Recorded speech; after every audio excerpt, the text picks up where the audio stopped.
నమస్తే, welcome to పోరాటగలం TV నేటి వార్తలు. తమ కుమార్తె కనిపించడం లేదని మున్నూరు కాపుకు చెందిన సీరోల మండలం సీరోలు గ్రామ నివాసి ఆకుల అనూష భర్త బాలకృష్ణ తన కూతురు ఆకుల రమ్యశ్రీ జూన్ 6వ తేదీన మధ్యాహ్నం సుమారు 2:30 గంటల నుండి కనిపించటం లేదని, ఆ రోజంతా గ్రామంలో వెతికామని, ఆచూకీ తెలియకపోవడం లేదని సీరోలు పోలీస్ స్టేషన్ లో ఫిర్యాదు చేశారు. పోలీసు వారు కిడ్నాప్ కేసు పెట్టి ఎఫ్ఐఆర్ చేశారు. కానీ ఇంతవరకు మా అమ్మాయి ఆచూకీ తెలియలేదని, తమ కూతురు ఏమైందో అని ఆందోళనగా ఉన్నదని పోలీసు అధికారులను వేడుకుంటున్నారు. తమ కుమార్తె మైనర్ బాలిక అని కొమ్మునేని వంశీ కిడ్నాప్ చేశాడని, అతనికి సహకరించిన వారిని కఠినంగా శిక్షించి మా కుమార్తెను తల్లిదండ్రులైన తమకు అప్పగించాలని కోరుతున్నారు. మీ పేరు చెప్పండి. మా పేరు బాలకృష్ణ అండి. సీరోలో ఉంటున్నాం, సీరోలు మండలం. మా పేరు భార్య పేరు అనుష, నా బిడ్డ రమ్యేశ్వరి, కొడుకు రాకేష్. 6 రోజుల క్రితమే పిల్లగాడు వంశీ అన్న పిల్లగాడు వచ్చి తీసుకుని వెళ్ళిపోయాడు అని అనుమానం ఆ పిల్లగాడి మీద ఉంది. సీసీ కెమెరాలో పడ్డాడు. మనీ కూడా సీసీ కెమెరా తీపిస్తే పెట్రోల్ బంకులు తీపిస్తే అనుమానంగా పిల్లని తీసుకుపోతుంది.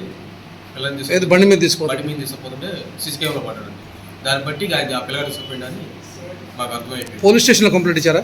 ఎక్కడ, ఏ పోలీస్ స్టేషన్ ఇచ్చారు? పోలీస్ కంప్లైంట్ ఇచ్చారు. ఏమన్నారు పోలీసులు? మేము ప్రయత్నం చేస్తాం, కేసు ఎఫ్ఐఆర్ చేసాం, ప్రయత్నం చేస్తాం, పట్టుకుంటాం అని చెప్పి ఎఫ్ఐఆర్ చేసాం. ఇంకా తెలియట్లేదండి, ఆడ తెలియట్లేదు. మీ బంధువులు ఇళ్ళు ఎక్కడ ఎత్తికారా? అందరికి అంటే మా చుట్టాలు బిడ్డలకి ఎవరు ఫోన్ చేసినా రాలేదన్నారు. కానీ మాకు ఆ పిల్లగాడి మీదే అనుమానం. ఆ పిల్లగాడు తీసుకుపోయిందంటే సీసీ కెమెరా కూడా బండి మీద తీసుకుపోతుంది, దొరికి పడ్డం తీసుకొని పోయేది కూడా బండి కానిచ్చింది. ఫోన్ స్విచ్ ఆఫ్ వస్తుంది, అసలు ఫోనే కలవట్లేదండి. పోయిన కాడి ఫోన్ కలవట్లేదండి.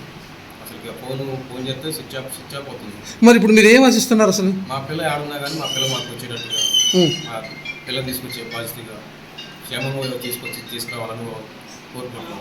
మా అమ్మాయి మైనర్, ఏంట్లో ఇంకా 16 సంవత్సరాలేనండి, ఇంకా మైనరే.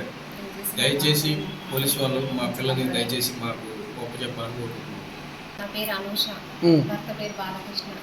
మా పాప రమ్యశ్రీ ఫస్ట్ ఇయర్ అయిపోయి వేసవి కళాశాలలో మా ఇంటికి వచ్చింది.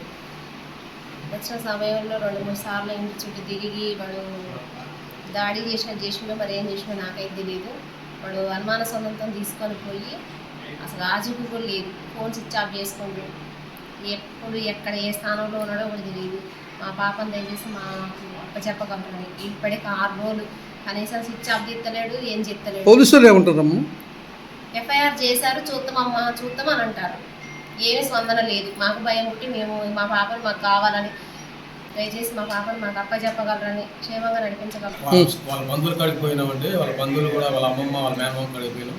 వాళ్ళు ఎవరు అడిగినా కూడా మాకు తెలియదు అంటారు. వాటి బట్టి లంగా కూడా తాగుపోతుడు తిరిగిపోతుడు అంటున్నాడు. ఎవరు చూసినా కూడా మాకు అయితే సంబంధం లేదు, వాడిని ఏమైనా చేసుకున్నాను అన్నప్పుడు.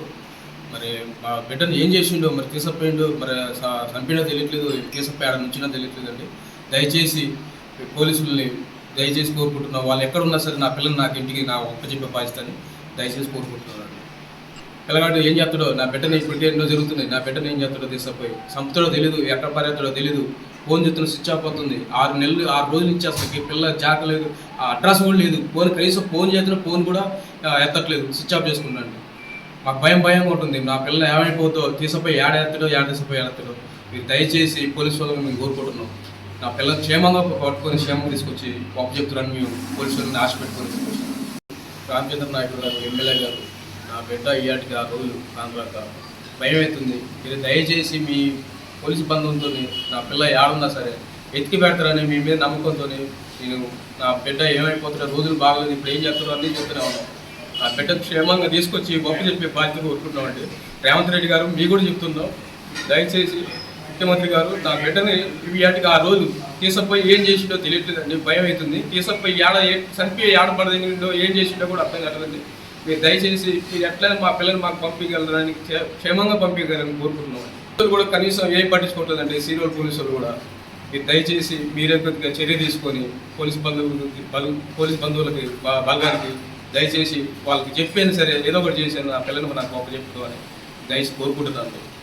దయచేసి చెప్తున్నా, నేను కోరుకునేది ఏంటంటే నా పిల్ల ఇయాటిగా 6 రోజులు కావట్లేదు.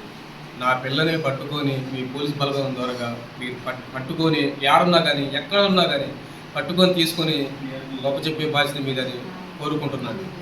అయ్యా వాడు మంచోడు కాదు, వాళ్ళ బంధువులే అంటారు, వాడు మంచోడు కాదు, తిరిగిపోతాడు, తాగిపోతాడు, మాకు సంబంధం లేదు, ఎవరు చూసిన వాళ్ళ చుట్టాల అందరూ ఇదే మాట అంటారు.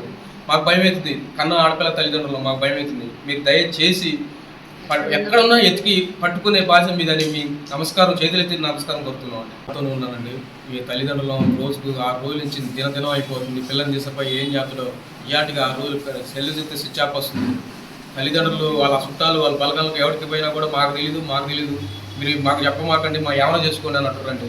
మీరు దయచేసి ముఖ్యమంత్రి గారు, మీరు ఎక్కడున్నా కానీ మీ పోలీసు బలగంతో కానీ మా పిల్లని ఆచూకి ఏడున్నా కానీ పట్టుకొని తీసుకొచ్చి చెప్తారని దయచేసి కోరుకుంటున్నానండి. మీ చేతులెత్తి దండం పెడుతున్నాను. ముఖ్యమంత్రి గారికి నమస్కరించి చెప్పింది విధంగా మా పాప కనిపించట్లేదు. 6 రోజులు అవుతుంది. ఎక్కడుందో ఆచూకి కూడా తెలియదు. వాళ్ళ కుటుంబ సభ్యులు అంటే వాళ్ళు మాకు తెలియదు, మీరు ఏమన్నా చేసుకోండి అంటారు. దయచేసి మా పాపను మాకు చూడాలని ఎంత ప్రయత్నం చేసినా ఏమీ చెప్పట్లేదు కనుక ఒక్కసారి దయచేసి మా పాపను మాకు వెతికి ఇవ్వమని 6 రోజుల నుంచి ఏడ్చుకుంటూ బాధతో కన్నీళ్ళతో ఉన్నాం, మనోవేదంతో ఉన్నాం. ఆడపిల్లంటే ఎవరికైనా బాధ. 6 రోజుల నుంచి ఫోన్ స్విచ్ ఆఫ్ చేసుకొని కనీసం అడ్రస్ లేకుండా ఉన్నందుకు బాధతో వేదంతో ఉన్నాం. పోలీస్ స్టేషన్లో పిటిషన్ ఇచ్చినాం, ఎఫ్ఐఆర్ అయింది. అయినా ఏమి స్పందన రాలేదు. 6 రోజులు అయినప్పటికీ సచ్చిందో బతికిందో ఏం చేసిందో ఏ బాధలో ఉందో మాకైతే తెలియదు. కానీ ఒక్కసారి చెప్పాలని చూడాలని దయచేసి కోరుకుంటున్నాను.